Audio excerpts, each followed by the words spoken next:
বোঝার পর দলীয় কার্যালয়ে সাংবাদিক বৃন্দ স্থানীয় যারা তারা তার সঙ্গে দেখা করেন এবং তার একটা ইন্টারভিউ নেন।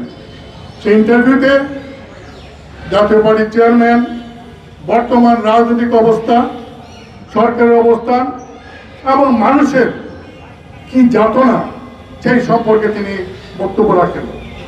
বক্তব্য রাখার পর তিনি তার পৈতৃক বাসভবন, সেই পৈতৃক বাসভবনে তিনি যান। যাওয়ার পর যখন নেতাকর্মী সবাই চলে যায়, ওই সময় তিনি যখন বাড়িতে একা ছিলেন, সন্ধ্যার পরে রাত্রিবেলায় হঠাৎ করে কিছু উচ্ছৃঙ্খল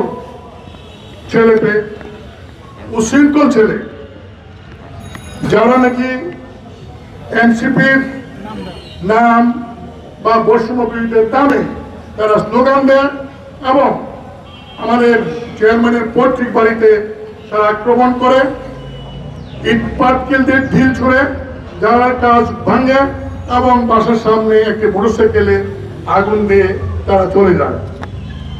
আমাদের প্রশ্ন অন্তর্বর্তীকালীন সরকারের যিনি প্রধান উপদেষ্টা এবং স্বরাষ্ট্র উপদেষ্টার কাছে, যে অনেক আশা করে একটি ছাত্র গণ অভ্যুত্থানের পরে এই দেশের মানুষ অনেক আশা করে এই অন্তর্বর্তীকালীন সরকারকে ক্ষমতায় বসায় এবং সকল স্তরের মানুষ সেই সরকারকে সমর্থন দেয়।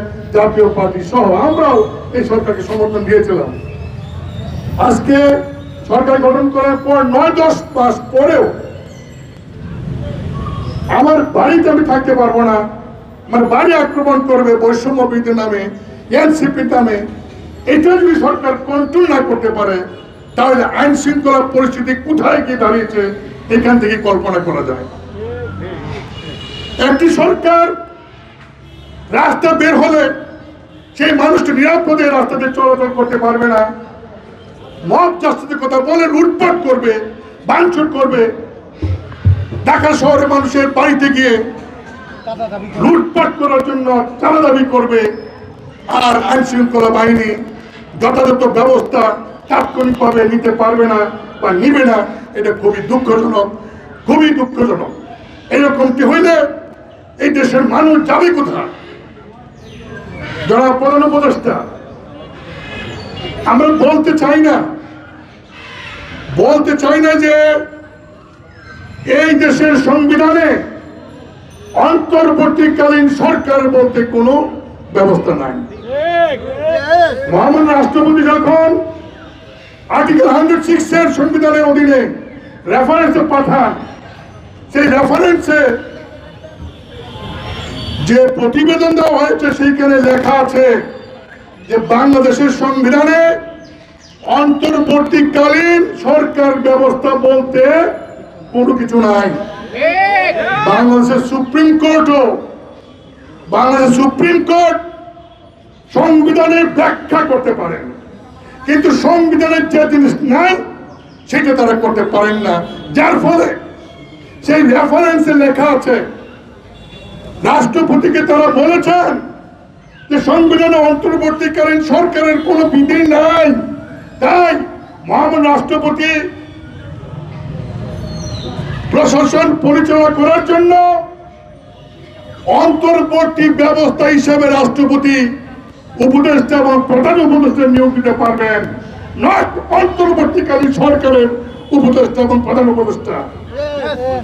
আমি এটা ডকুমেন্টারি যে প্রতিবেদন, যে রিপোর্ট সুপ্রিম কোর্টে রেফারেন্সে পাঠানো হয়েছিল, সেইখানে স্পষ্ট লেখা আছে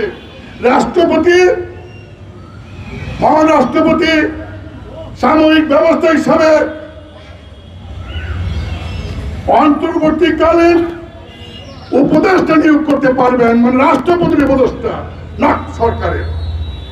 তারপর আমরা এই প্রশ্নে যেতে চাই না, কারণ সরকারের প্রতি আমরা আস্থা রাখতে চেয়েছিলাম, কিন্তু আমি জানি না আমাদের কি অপরাধ। আমাদের অপরাধ থাকলে ব্যবস্থা নেন, কিন্তু আমাদের নিরাপত্তা আমি বাড়িতে থাকতে পারবো না, এটা তো হতে পারে না।